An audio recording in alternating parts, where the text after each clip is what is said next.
everybody. Hi, happy Monday. Hola. How is everyone? We are back for another week.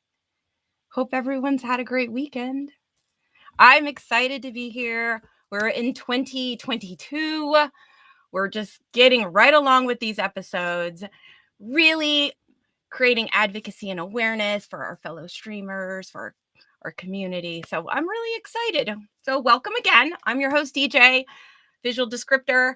I am a female Latina with brunette hair and I have some silver streaks. That helps with the name Silver Fox Talks. I have light olive skin, I have brown eyes, and I have a big smile. And today I'm wearing a special blue lipstick for our guest. I'm wearing a white shirt, and that's pretty much me. So welcome again. We're here, as always, every week to share our powerful stories and our experiences, and we want to destigmatize and normalize mental health issues, disability, and the traumas that we all go through. This is really a place that I've created so we can share our mayhem, have opportunities through connections, and really encourage acceptance of one another. I always try to include a trigger warning and a discretion, as sometimes we talk about things that are a little bit difficult or mature in nature. And again, I like to always add that these are our opinions and our experiences. So just throwing that out there. If you're new here, welcome. I'm DJ. Please subscribe, follow me. I'm also streaming to different platforms. I'm on YouTube, Facebook, or Meta, as we call it, I guess now, Twitch. And so just say hello wherever you're at. I think I'm streaming to D Live and also Twitter because, well, thanks to Restream OI, always been powering my lives now for quite a number of weeks. I want to say a couple months. So it's been really a great experience using their services. All right, let's get going a little bit deeper into today and why we're here and who we're here to talk with and really learn about. I always really want to encourage everyone to connect with our guest. Bring your questions, throw them in the chat. Let me know where you're at, I guess. I don't really ask, but I'm really curious. I should start asking. So let me know where everybody's at. But I was on this show last Friday, and if you missed it, you have to go back and catch the replay because it was really fun, and we talked about my vision board, and we talked a little bit about his vision board. So if you don't know Bruce, you're missing out. And I'm going to get Bruce out here in a minute.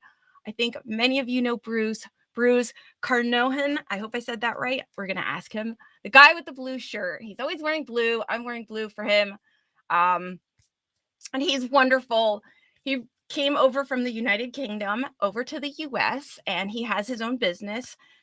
And he aids in process cleanup. So we will talk a little bit about that and what that means. So hashtag simpler, faster, better. Now, as I said, Bruce is from the United Kingdom. So he is a naturalized US citizen, and he's going to share some of his barriers and really those lessons that he learned after he arrived here in the US in 1994. He really learned a lot about the cultural change and what bias and really a lot of unfair treatment is. And he's going to hopefully open up a little bit about some of those challenges that he's overcome and really now how he's successful in his business, coaching entrepreneurs and really pushing high potential leaders to create processes and save and eliminate frustration. Something that I really love because I'm very much a process and person. So I'm really excited. Where's Bruce? Let's go ahead and bring out Bruce. And I know this is going to trigger it. There he is. Hi, Bruce. Hey. Thank you. And I got goosebumps in the intro music. So good job. I love it. Thank you. Well, I've been using that little tune and it's royalty free. So hopefully there's no problems with that. Thank you, YouTube, for that little, but it was just a fun little tune that I thought was, so thank you. I'm glad you enjoyed that. Very motivational. It was got my attention, and hopefully we'll get some other people's attention with our version of my mayhem. It may be a little different than others, but we'll see, right? So we'll never know where we will go with the combo, right? I agree. I'm sure I've noticed that many of our experiences are very similar in nature, right. Really genuinely. So hi, Ingor. Thank you for being here. Appreciate your support tonight. your Saturday night. What's up, Mackenzie? Mackenzie, what's up? All right. We're in the house. Oh, let's go. Dwellin. Dwellin is here. See, he came back Right. for more, Bruce. He came back for more. Another blue man to be. Yeah. Yeah. I didn't put the blue shirt on because I did try the blue shirt with the blue lipstick and the blue light. I'm like, oh no, this is too much blue. So, All right. oh, Alex, what's up, Alexandria? Oh, What's cool. going Alexander. on? She's, Yeah. I know, she's great. So if you don't know Alexandria, she's on Facebook right now, but she's also, I think, on LinkedIn, and Yep. she's awesome. So wonderful, She's going to wonderful. be. Coming hanging out in our new community, and it's just always nice to welcome people. What's She's up, going to be Veg a Rocker? guest as well. Yeah, that's A new guest after several pings from other people, and here she'll be on my show in February. So awesome. all right. So we're going to look forward to that because Oh I yeah. absolutely love her, and she just brings so much to the table. So she's definitely, I think, going to be up and coming. All right, back to Veg Rocker. What's up? We got to say hello. How are you doing? I hope you're having a great weekend, and it's Monday, so hopefully you're gonna have a great week too. Great week. All right, thank you for checking my YouTube. YouTube's on point. Love it, love it. We got a pairing, Bruce. I don't know. You use Restream because we got Chad Phillips over here, and he's paired, so he must be coming in from your channel. Oh, cool. Yeah, I paired Yeah. with LinkedIn and YouTube, I think. So we'll see. Good job, Yeah. Restream. I didn't know you could do that until you introduced me to that. So Yeah. very It good. makes it simpler, faster, better. Better. You bet. And it has lots of other features that I can't even begin to describe because I really had to make the switch over. But Right. hi, Chad, what's going on? Did I miss anybody? No, oh, I saw John. What's up, John? No Cheese. No Cheese has got that new tune out, that new song out that I love. But I love cheese. So I don't know if I can jam with the no cheese, but I love the cheese. So Well, maybe we'll talk about who moved my cheese because that was you got a cheese story? Right. Yeah, sure. Oh, okay. True Blue Bruce. Look at that. Ah, that's right, Dwellin. We will be a different Blue Man group one day. And Dwellin's going to be on my show because I definitely wanted to invite and talk to him about kidneys and diabetes and all his specialties because that's really important. So I really want to support. Yes, we're welcoming Bruce. Look at that, Bruce the Radiator. That might just stick. I'm telling you, that just might stick. It seems to be working. So, yeah, I love it when everyone says hi. Alex is saying hi to Dwellin. All right, everybody's saying hi. Oh, Juana's here. Juana, what's up? Thank you for hanging by, stopping through. Me and Juana got something cooking. So, yep, no cheese gang. I don't know. I gotta get your link somehow. I might find it, but we gotta check out the no cheese. So let's see if you can pop it in there somewhere. But okay, I think that's it. We've said hello, and that's kind of giving you a little time to get cozy here with me. And we met on Friday, and we had a really good time. We did. And like I said, we talked about vision boards, 2022. We talked a little bit about your vision board over there and some of your background. Yep, over here. Right. Real life. And really like what you want to be doing this year. But I want to know a little bit about where you came from and what got you to this point. All right. Yeah. Well, good. So if I say something a little bit off, I'm a smart ass at nature. So please don't be offended. Please don't rag me out too much. But well, how I got here was on an airplane. So, and where I'm from is my mommy. So, you know, so hopefully that gets the tone of the convo going. And actually, my first culture shock was on April the 13th, 1994. The guy that was supposed to pick me up from the airport in St. Louis, Missouri, was a family man. And of course, Sundays is big family time here in the USA, and he didn't show up to pick me up. So I am at St. Louis Airport. I have no cash. I didn't have a cell phone. I didn't have an active credit card here in the USA, and I'm in the baggage claim, and this wonderful young lady is trying to be super helpful to me, and she says something like, well, you go through the sliders, across the median, down the block, and you pick up a cabbie. And I said, I have absolutely no clue what you told me. Oh, goodness.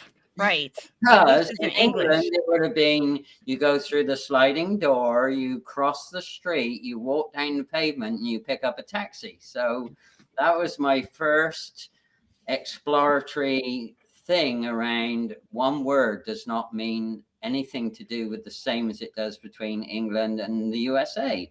And everyone would say, well, Bruce, there won't be a culture problem because you speak English. Well, English and USA English are totally different. And then, so I did find a great cab driver who was super empathetic. I actually didn't tell him I didn't have any money, but when he dropped me off at the Marriott, fortunately, he knew the shift manager because it was late on Sunday evening. And I said to him, hey, I don't have any cash, man. And he said, oh, that's right.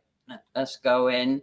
And he took my bags in. And again, he knew the shift manager, and the shift manager actually paid him in cash and added that to my bill. Well, that never, Wow. ever would have happened in the UK. It would have been like, well, tough, you're on your own here. so that was my first great experience around the difference between what service and good Mhm. service meant. And what's really interesting about that is I've been brand loyal to the Marriott ever since then. So that one act of kindness that shift manager did bought them a customer for life so far. So I've been going to Marriott's since August Wow. 1994. So that's another immediate lesson learned there. If you treat people correctly and you help them at a point, because I was panicking. I mean, I was thinking, oh, jeepers, what am I going to do here? And Yeah. that guy was awesome, and he bought a customer for life through that one act. So that was pretty cool. And then Kindness. kindness is king, right? What's up, Russ Johns? Yeah, kindness, like that little bit right there, like going the extra mile for someone and really Yeah, like sure. And then my next real vivid memory from that culture changing day is I went to my room and I unpacked my stuff, and I'm thinking, and I'm sitting on the bed and I'm thinking, oh my Lord, what did you do, Bruce? It's like, I don't know yeah. anyone. I have 2 suitcases full of clothes. I have no money, no cell phone, no credit card. And I'm thinking, oh, I just only hope that the guy that's supposed to pick me up on Monday morning actually does show up. So what brought you over here? Like, why did you jump on the plane? What got you going? All right. Great question. So I work for an American-based company. They were based in Milwaukee and St. Louis. And earlier in 1994, the CEO and president asked me to come over to do a project for them. And by the way, the company I worked at in Europe was actually a hostile takeover by them. They bought 3 family-owned businesses, and part of my role was to help them consolidate that down to 2. So it's a pretty demanding, people-centric job with a lot of emotional stuff along the way. Anyway, the point Yeah. is we made it happen successfully. That got noticed. So again, great lesson learned. Sometimes your acts of the way you do things you may not think they get noticed, but they do. And that got the attention of the president and CEO of the whole group. And I went to St. Louis in February of 1994. And I did a 2-week project for them. And what I didn't know is that actually it was a 2-week interview. So again, great culture shift. I thought I was there for a mini project. They actually were interviewing me for 2 weeks to see how I would do in that part of the business. And at the end of the 2 weeks, Mike said to me, hey, come have a cup of coffee with me. And I sat down and he said, hey, do you want to come work for me? And I said 2 things. And again, another great lesson learned. I said, I have an open mind about that because I didn't really know what that meant. And I said, if I do come, I need to work for you, because he was really, the influencing person, and he was Mhm. the person that made the offer. So I wanted to be loyal to him, and it all worked out. So I went back to England in February, and by August, I'd found my own replacement, which was part of the deal for the job I had in the European operation. And I showed up with 2 bags on August 14th, 1994, first day in the business. So Never there. left. Well, I mean, you've stayed, I guess is my point, is like you've just kind of hung out and you stayed and you've adjusted. So well, what? well. Let me talk to that point, because Yeah. one of the things I did do though is I negotiated what they call a get out of jail free card. So Hmm. I had the option of going back to the European business within 3 years with no harm, no foul. So part of my cultural adjustment was that I think on day 10 or day 11, I was teaching a workshop, and I used some words that were perfectly fine in England that were very offensive in St. Louis, Missouri. So at one of the Oh. breaks, the HR director came to me and he said, "Hey," he said, "I understand you called a certain somebody this, this, and this." It's like, no. And he said, and I said, "What did I say?" And he told me what I said. And it's like, oh my word, talk about the importance of key words, not knowing that they mean something different in a different culture. So I got into trouble in the first 10 days of being there. Got written up for inappropriateness. Ooh. Yeah, so that was like, anyway, the point about that is it was really hard for the first 2 years. And in fact, I got to a point just after 2 years in, and I went back to my boss, whose name was Mike. And I said to him, I don't think this is working. You're wasting your money, because they were paying all my living costs. They were paying me a good salary, and nobody really wanted to change along with the way I was changing. And I was brought there to make significant changes in the business. And the reason for that is the company was structured in such a way that it was a chemical company. And Mm. through the changes in the FDA guidelines and the way that the customers looked at us, we were being classed as what they called an excipient, which is a halfway place between a drug and a nutraceutical. So I was there to help them massively update their systems, their processes, be acceptable to the customers. And the standards were huge. The difference between the way they were classified as a chemical producer to being an excipient was massive. So I was there to make massive changes, and I wasn't getting very far. So, Wow. I yeah. couldn't So, imagine. pardon? I said I couldn't imagine like coming over here for such an important job and really coming Right.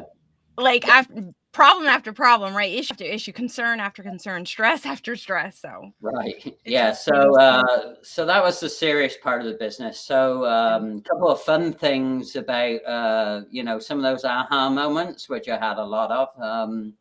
The first big one was I took some. They paid for me to have some driving lessons. Got to learn how to drive on the other side of the street. And by the way, very every single important here. system every single system here is different than the systems in Europe. So I had to learn everything from mail, tax, gas instead of petrol. I mean, just everything. And I've never forgotten my first trip to the grocery store. So I had my list. And I'd written my list out with all the English brands on there, with all the weights Oh, and measures, because I'd gone from a duo system to metric and then to the standard system. So I went from pounds to kilos, and so I go to the store and I've got all my brands with all my weights, and I remember I arrived in the bread aisle, right? And you would yeah. think, well, Bruce, what's up with bread? Well, there are only a handful of brands and choices in the UK. Well, if you all remember how it feels in the bread aisle, you stand in the bread aisle, it's a mile long, and there's like 20, 30, 40 different brands of bread, and I'm like, Yeah. okay, well, so I'm looking around for the brand and there's none of the brands. So that was a visual, but the more serious piece of that, I even go to find things like salt and sugar. The brands aren't the same. Everything's back in pounds and ounces and not kilos and kilograms. Yeah, and I'm lost, and I'm there, and I remember I'm about 25 minutes in on my list in this massive grocery store, and I hadn't bought one item. I haven't found one single item at all. And I remember this kind lady came up to me because I'm there with my list and my cart, and she said, "Can I help you?" And I said, "Actually, you can." And I Nice. told her Good. the story. I'm here. It's my first time ever in a grocery store in the USA. Here's my list. And you know what? She walked the entire grocery store with me for my first time to help me get every single item on that list. How about that? Wow. Another kindness, more kindness. Unbelievable. But what was really good is she was also in the business community. So we stayed friends for a while. And then the other thing that was even better is she literally lived in the next apartment development across the street from me. So, so it was super convenient. And on the fun side, we used to hang out and go do happy hours and stuff like that. Because again, I didn't know what a happy hour was. That has a different Oh. What do they call it over there across the pond? Um, Like, what is that? different things. I no, I don't want to say it. Can I get you turning red? Can I get you turning red? Yeah, well. Anyway, happy hour Oh. means something different in the UK for sure. So, Well, then what does it mean in the UK? Okay, so you can't tell us what is similar to a happy hour, and you can't tell us what happy hour means. right. So it was just fun, Yeah. So it's subtleties, but Mhm. it's so significant. Sometimes those little subtleties or even emphasis on words. So here's my other fun big aha moment. So after the driving lessons, back to that, I felt pretty confident. So the guy that helped me with a lot of things to get settled into the company said, "Oh, I know a guy at a Nissan dealership. We probably need to get you fixed up with a car." So anyway, Right. Carol, his assistant, we drove to the Nissan dealership, which was like 25 miles away from where I was working. And we go through all the rigmarole, and I lease a car, and I'm signing the papers. And the car salesman says to me, "Oh, what's your social security number?" And I said, "Well, I have a national insurance number." He said, "No, no, no. What's your social security number?" And I said, "Oh, I Oh. don't have one of those." Oh, right. So Right. he just about dies on the spot. I mean, he's a very flamboyant, typical salesperson, upbeat, Mhm. and full of it. And you could see the energy just drain from his forehead to his shoes. He went like bright white because he leased me this car without a social security number. So, Wow. Wow. so we could, I said, "Well, you better call Maury." Maury's the HR, and the guy, because they knew each other, he said, and Murray, and I could hear the conversation back and forth, and Murray saying, "Oh," I can't say the actual word he said, but "Oh, blankety blank, we forgot to apply for Bruce's social security number." Oh gosh. Oh my gosh. So not only was I working illegally, I was also working without a social security number. But the real lesson learned there is Oh that my. I was the first transcontinental that they'd moved. So they actually didn't have a process for the basic orientation and the basic structure of what to do with me, not just Bruce, but what to do with that person that they moved. What's the sequence of things that they should do? I mean, they were great at taking care of, my hotel food, getting me driving lessons, keeping me safe, but they forgot an absolute fundamental thing, which is you need a social security number. So Paperwork. Like paperwork. paperwork. Wow. Like so, HR, what so, does our so HR people out there have to say about that? Anybody? I see G. Let's say hi to G to the chat. Let's say hi real quick. I saw G and I pulled up her comment. So Gee, I hope you're doing great. I'm glad we spoke not that long ago. I can't wait till you get out here to Orlando. So it's good to see you and Rosemary. Rosemary's popping in. So hi, Rosemary. And Jenny. Jenny kind of made it to the show. She was laughing at your Awesome. stories, I think, Of Bruce. course. That's So pretty good. anyway, right. So Carol had to come back and pick me up, and Oh, it's and late. It's late at night. The car had to stay there, of course. And Mari then said, "Hey, you need to go to the Social Security office tomorrow morning." But fortunately, he knew the station manager there, so he said, "You go." He said, "You sit there until they give you a Social Security number and a temporary card, and then you can come back to work." So I sat there. I sat there most of the day waiting for my Social Security number and paperwork and a temporary card to be expedited. And then Carol came back and picked me up, took me back to the dealership, and then I'm at night, like 20 miles yeah. from where I lived. I've never driven at night on the highway, and I got this brand new Nissan Altima, and I'm thinking, oh, this is cool. How do I get home? Wow. I So mean, no, I just mean, I'm just thinking of like how long it takes to really like start to get acclimated to things, really to start kind of navigating and getting somewhat comfortable after you leave your homeland, and absolutely. all those differences and even all the people, your support systems, right? So that's something we talk about, those support systems. And when you're alone like that and you find one person, that one person that just kind of changed that path and to really make it help you Yep. out and get you safe, right? Yeah. I mean, that really just made the difference for you. And then the other monumental story was I also found out that they wanted me to stay at the Marriott for 3 months. It's like I'd already been around the menu twice at that point. Right. So I said to the station manager, who helped me as well because he helped me that first night, or the shift manager. I said, so how much is this costing? And he told me. So I took that and I went back to Mari and I said, hey, if I rent somewhere, can I rent something that's a little less than the hotel, so it's a win for you and a win for me? And he said, sure. We didn't think you'd want to do that. And I said, hey, if it's a win-win, let's do it. So then I found an apartment to rent. And of course, I had no furniture either because my furniture went in a box that went on a boat. And, Oh, and, that, cargo.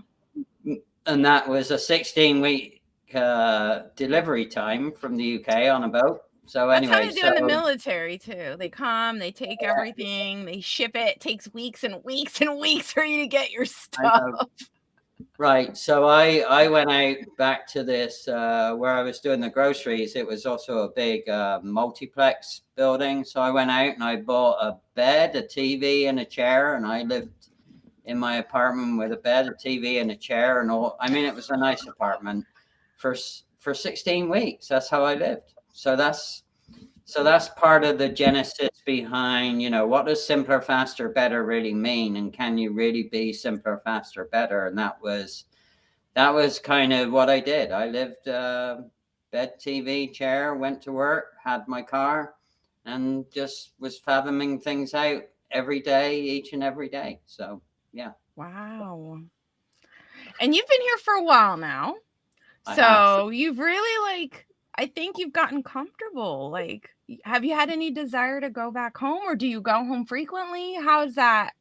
No, so the way that played out, I went home within the first year a couple of times because I was homesick and I was Yeah. bewildered by all of the changes, which was Of natural. course. Yeah, of course. Once I got really comfy, I didn't go home for 5 years or so. So I averaged going back every 3 to 5 years. And no, I have no desire to live there. It's a great place to visit, but it's not a great place to live and work. This is for people that don't know this and people that are listening in. We take an awful amount of things for granted here in the USA. I mean, and people say it's like Disneyland, and it is like Disneyland. And I would encourage people, if they're not sure, just go work in an underprivileged part of the world for a while.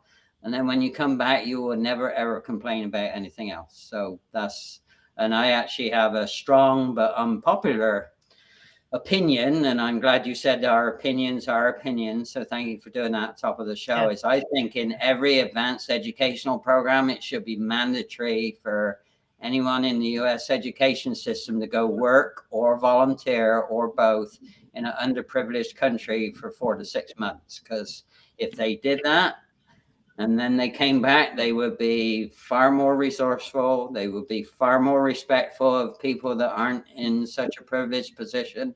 And they would never, ever complain about our infrastructure, because our infrastructure is unbelievable here.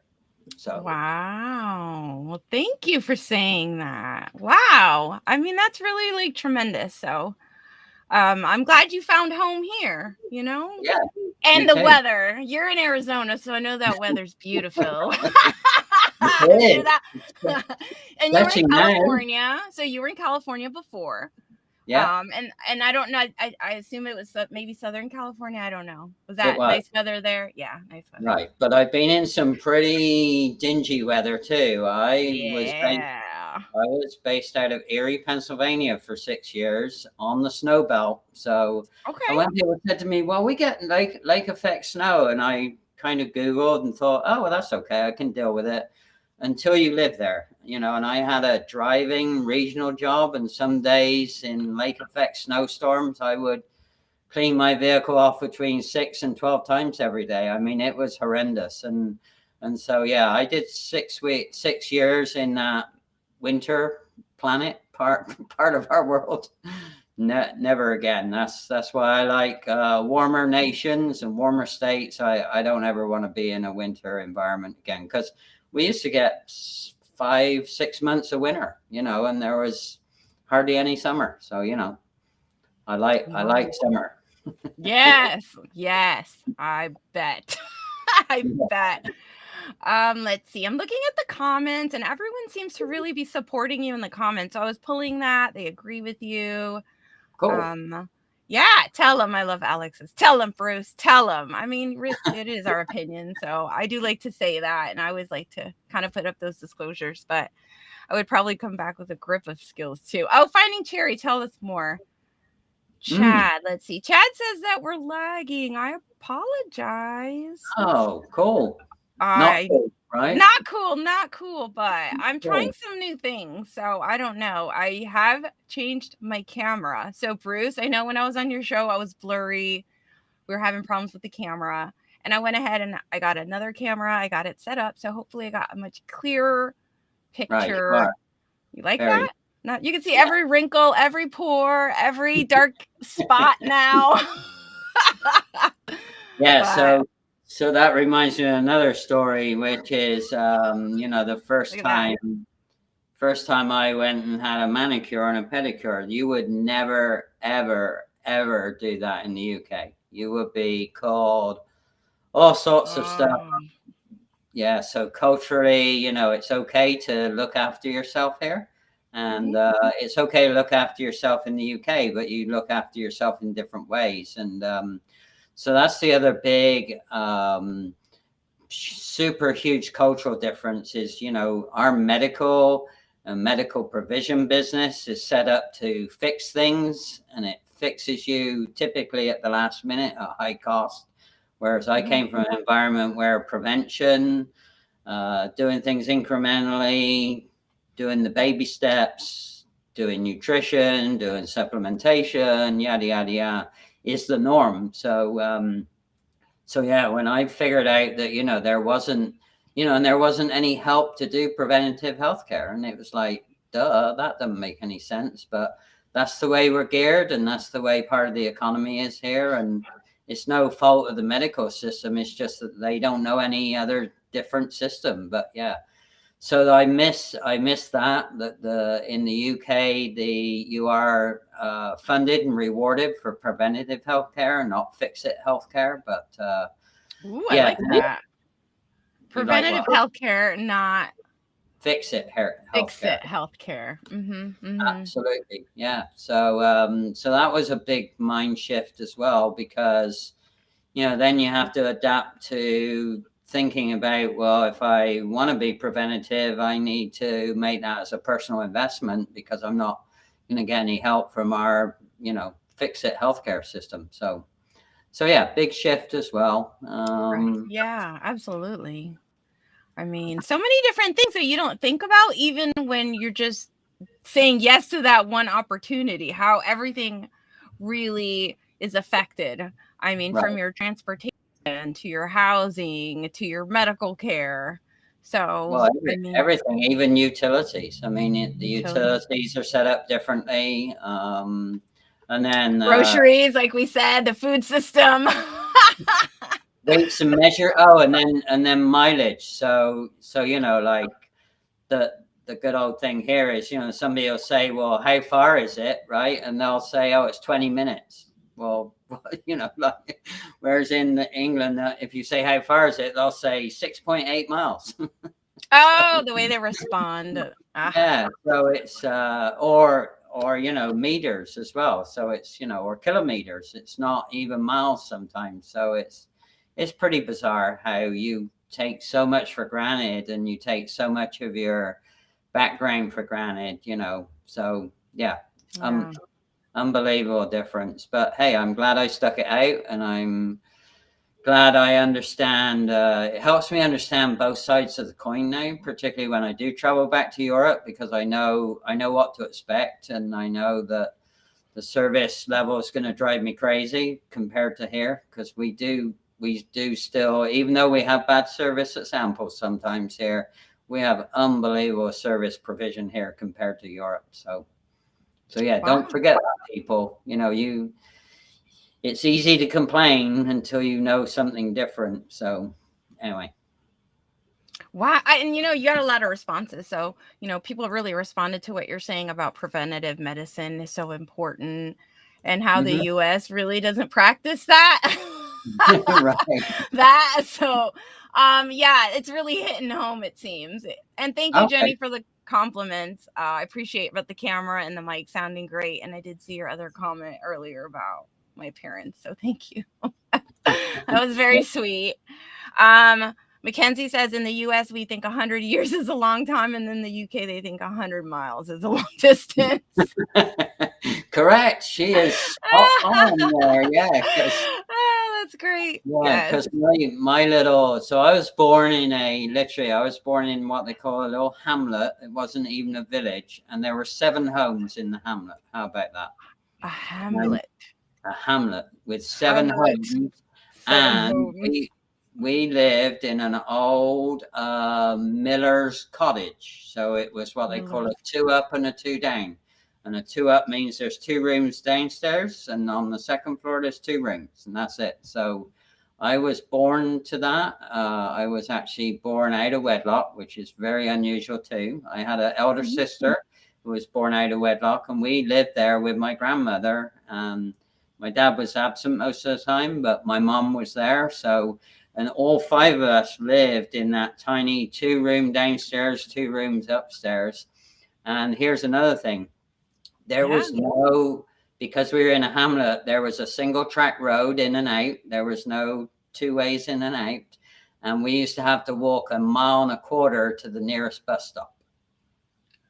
Oh, wow. So, so think about that. So every time we had to go get groceries or any supplies, because we were too poor to have a car or anything like that. People that were poor didn't have cars, and a bicycle was a luxury. So I got my first bicycle, and actually I got my first pair of new shoes when I was 14 years old, and I earned the money to buy both of those.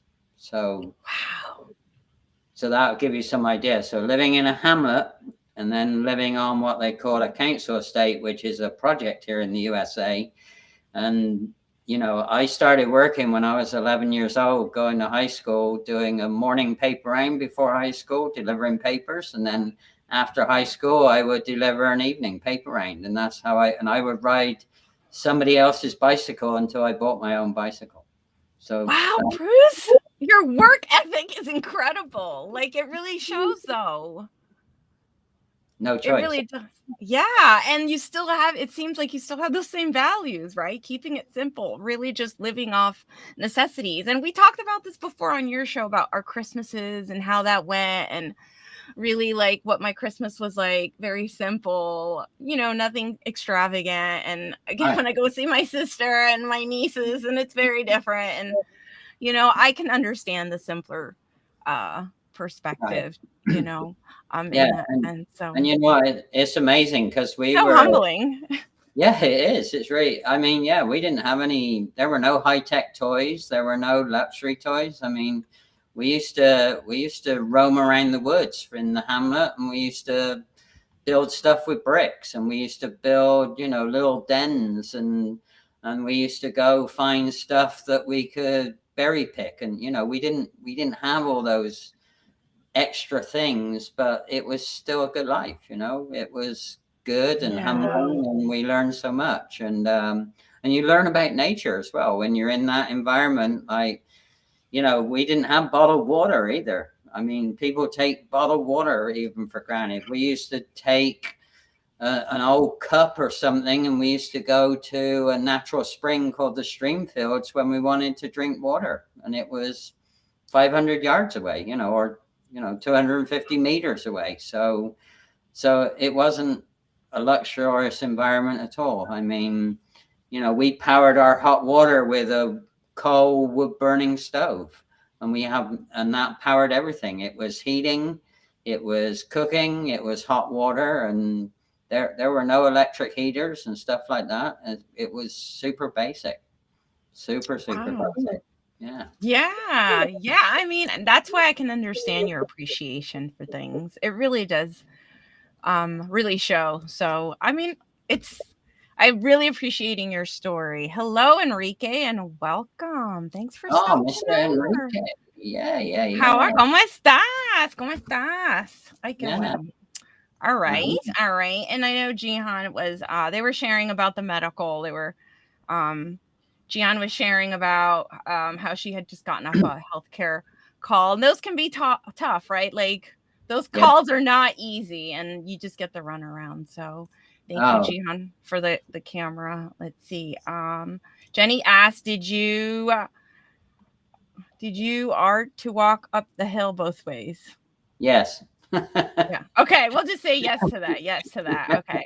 And Jihan says, "You're amazing. I feel like I learn something new from you every time," which is true because I always do too. I always do too. I wish I could listen to all these amazing streamers and really like, but I like the joys of just sitting and interviewing you and then like kind of asking whatever I want to ask. So it's fun.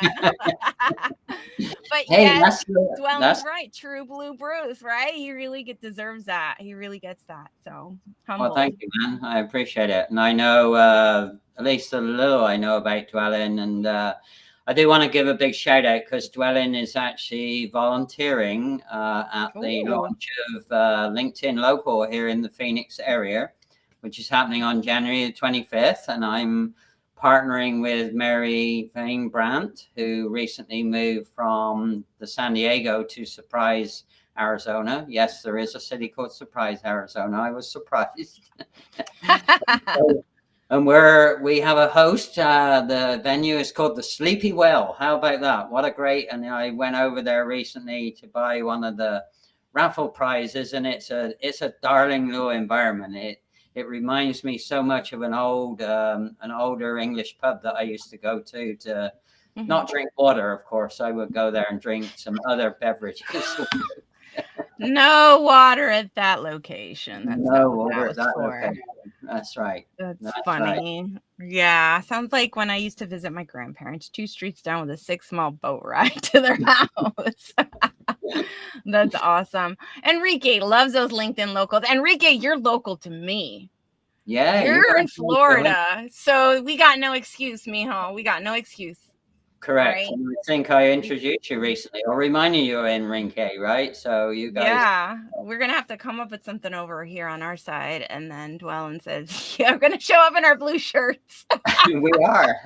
And I have another little shout out just to be grateful. I know it was about Oh, good. some points of learning, but the other point of learning is I interviewed last year, a couple of people called Paul Marsh and Jacqueline Quinnett. Well, it turns out that Jacqueline Quinnett is now heading up a swag business, a nice new. And anyway, cut a long story short, I just reached out to her and said, "Hey, do you want to co-sponsor some blue shirts?" And she jumped at it. So I will be showing off my co-branded blue shirts at Tisha Marie Pelletier's event on January 18th, if they come in time, but definitely on January 25th. So that's what the blue shirt thing's all about, because Dwellin's swag is also almost the identical color to the shirts that I'm getting from Jacqueline Quinnett's swag business. So, Ooh, I can't wait to see some new swag. Yeah, I know. So see, that is a great lesson learned there as well, which is, who would have thought that this whole accidental catchphrase of the guy in the blue shirt would have led me to being able to co-brand and co-sponsor with a swag company that is based in Tulsa, Oklahoma, right? Just amazing. Just unbelievable. Fantastic. It is. Okay. So there's one thing we haven't talked on this episode that we talked about on Friday, and I want to bring it up with your racing. Talk about your racing and those daredevil days. I want to know a little bit more about that as we start to wrap it up. I know you've got your books that we're going to share.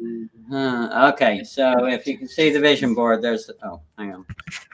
No, that way. I'll try and stay kind. So here's the vision board. Here's the model car. And then there's over there's a very young Bruce. And so before I left the UK, I used to be pretty competitive with a young teammate. His name was Paul. And he bought me a half day at a Formula First racing circuit. And we went and did that. And the reason we did that is he would always just whip me or be so much faster when we used to go karting. So we went to the Formula First day and we came about equal. So I got this whole passion around going as fast as I could, because I'm pretty timid in other ways. And so, but put me in the race car, and I was pretty aggressive. So when I moved to the USA, I used to also have to travel, and our American Express travel agent lived near a major IndyCar racing circuit up at Elkhart Lake. So I went up that way, and I went to the racetrack, and I missed the race by a day. God knows how I did it, but the Skip Barber Racing School marketing team was still there. And so I was chit-chatting with them. They said, "Oh, you can come through our graduate racing school program." So I did that in Sebring, Florida, which is not that far away from you. So, and it's on the racing circuit where they do the 24 hours of Sebring. So I got the graduation program, and that's not that picture there, but once you get through the graduation program, you can go to any circuit that the Skip Barber Racing School markets at, and you can buy what they call lapping days. So good lesson learned. If you want to lose a lot of money in a hurry, then that's I just guarantee for you. So I mean, I just love how that shows that you're kind of a thrill seeker and you're a risk taker.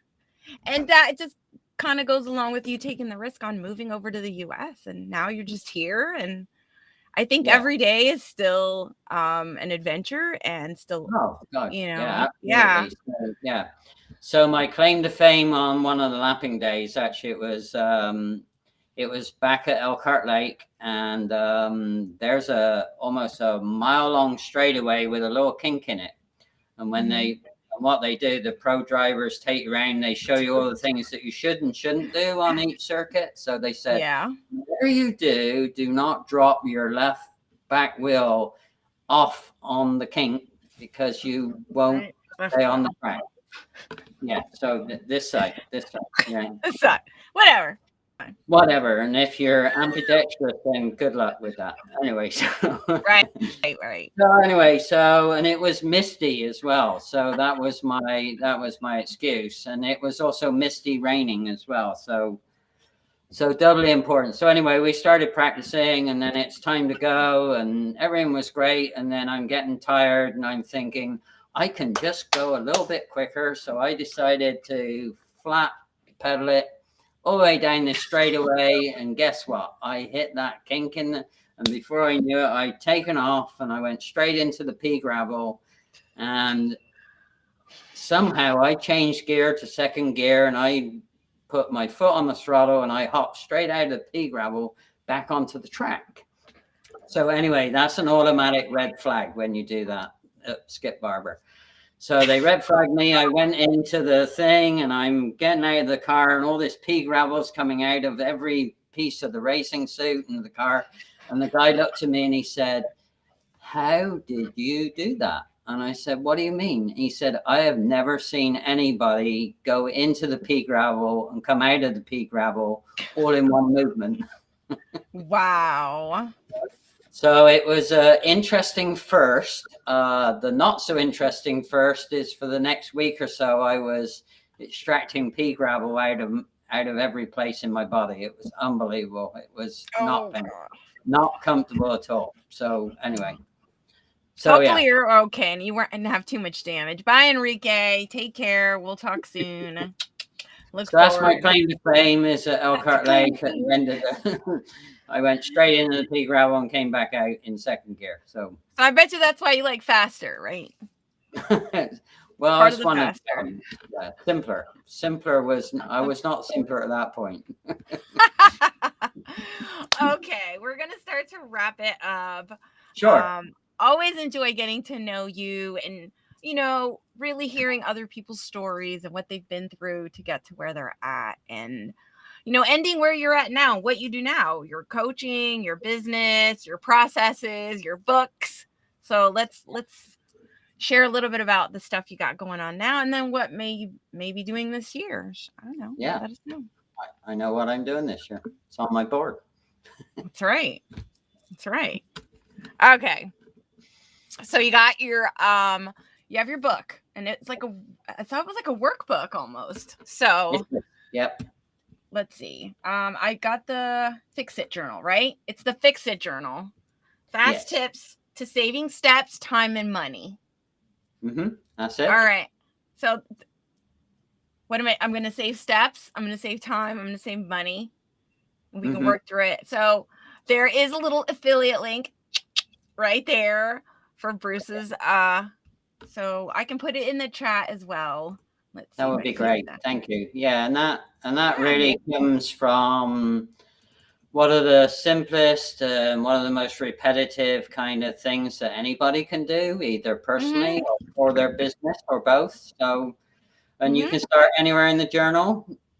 It's not rocket science. It's very simple, and but it's designed to give you an opportunity to record your success and reflections on how you did, and then there's simple, mainly non-financial rewards that you can give yourself after accomplishing those fast tips, Yes. Yeah. And that's something you implement, you really work on with everyone you coach, right? I mean, Yes. this is really fundamentally what want your clients how to achieve their success is through saving these steps, saving the time, saving the money. Yeah, and absolutely. being more efficient. Yeah, and the time is the biggest one because, the only non-recyclable on the planet is time. So, and people, go ahead. I have a question. So, being a new entrepreneur, a new small business owner, time, right? Now it's working for yourself, make the most of your time. Do you have anything that you recommend to help us be a little bit more time efficient? Like just off the cuff? Just ask yourself, if there's something I can stop doing today that would not put either myself or my family or anyone else at harm and is really not productive towards any of your goals, and then stop doing it. And fortunately, it might be things that you love to do. It might be things you're very passionate about. It might be things that you have an emotional attachment to. But you have to be bold, at least early on in your entrepreneurship. You really got to channel your time and keep working on your goals step by step. And so it's the give up. There's always a give up to get somewhere, and that's it. So, and I'll give you an example. The last lady I helped that had to take a massive amount of weeks out of a deadline, she had to give up some of her personal cell phone time, because that was, now she loved doing that, but she realized when she really looked at how much time she was spending on her cell phone through the activity reports on the phone, she was blown away by how much time she was just using the phone and not really being productive with the phone. And I'm not talking about giving up the productive use of the phone. I'm talking about playing on the phone. So the distractions on the phone. the distractions on the phone, yeah. Got it.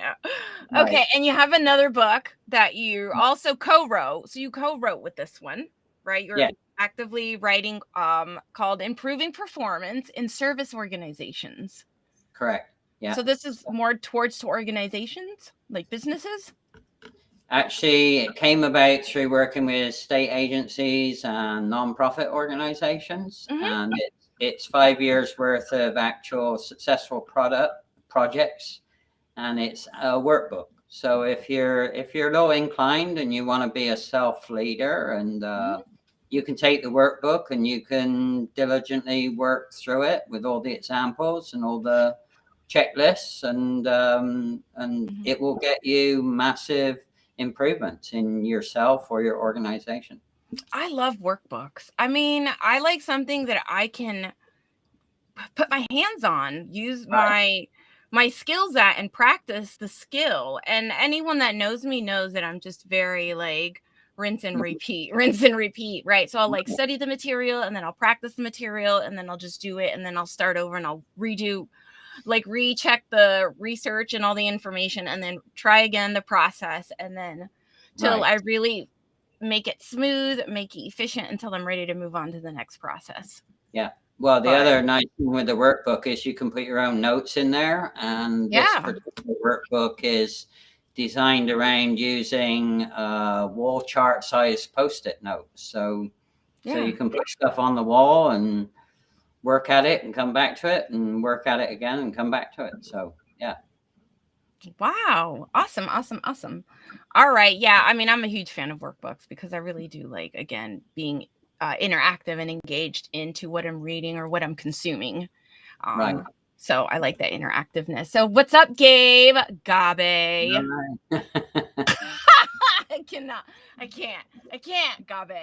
Gabe. But it's fine. You stop by, you're here. Going to host the audio events on the new audio features rolling out. Oh, I'm so excited for you. Going to have conversations, business development, entrepreneur. Excited for you, Gabe. You're awesome. Doing amazing work, and you're really helping us all out, helping you out, Bruce, helping me out. So hey, oh my God, yeah, thank you, Gabe. You're like amazing. So thank you so much. All right. Oh, thank you, research superstar. Listen, it's a lonely life sometimes, trying to do all that on your own and stuff. But we shared your workbook, and I wanted to share the other one. Let me just try to grab that link. Edit the Amazon, copy, save. I'll put that one back up, but I'm also going to throw in the chat. So there's 2 workbooks, but the one workbook is yours and you wrote it. And really, the other one was more of a collaboration. So, yep. All right. Awesome. And if you're looking for are you looking for clients? Absolutely. Yes, I would love to help the right people do the right stuff at the right time. And, I'm not for everybody, and not everybody is for me, and that's okay. So that is okay. Yeah. That is absolutely true. And I think that that's something you have to take into consideration. So if you feel like Bruce is your man, the blue shirt, I mean, he's got the wildness in there somewhere. No, sometimes you don't see it in behind that blue shirt. And do you wear a tie? Do you tend to wear a tie or the bow tie, or do you prefer the open collar? But I can do both. So I recently, I did a first over the holidays, and I went on a cruise on my own as a solo, and there were 2 formal nights. So I'll send you the 2 pictures from formal night. How about that? All right, that's cool. But Yeah. yes, all right, Bruce. All Thank you, right. thank you. And did I say your name right? Say your last name with your accent. Carnohan. Carnohan. Yeah, Carnohan. Carnohan. Carnohan. I tried reading it, and I'm like, that sounds about right. Carnohan. Yeah. All right. Great. We're good. Great, great, great, great. All Bruce, right. it's been an honor. No, thank you so much. And thanks for Thank everyone you. tuning in and chiming in and I helping know. the great conversations to evolve and keep going. And we really do appreciate you, all the live stream hosts.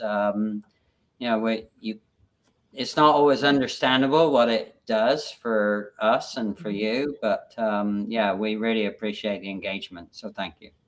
We do. We do. Each and every one of you, thank you. Please follow Bruce, connect with Bruce, comment on his, share his. He's only here to help our work a little bit, make it a little bit more simpler, a little more faster, and make us a little bit better, right? Absolutely. That's it. All You right. got it. Good night. All right, everybody. Good night. Thank you for being All right. here. Thank you.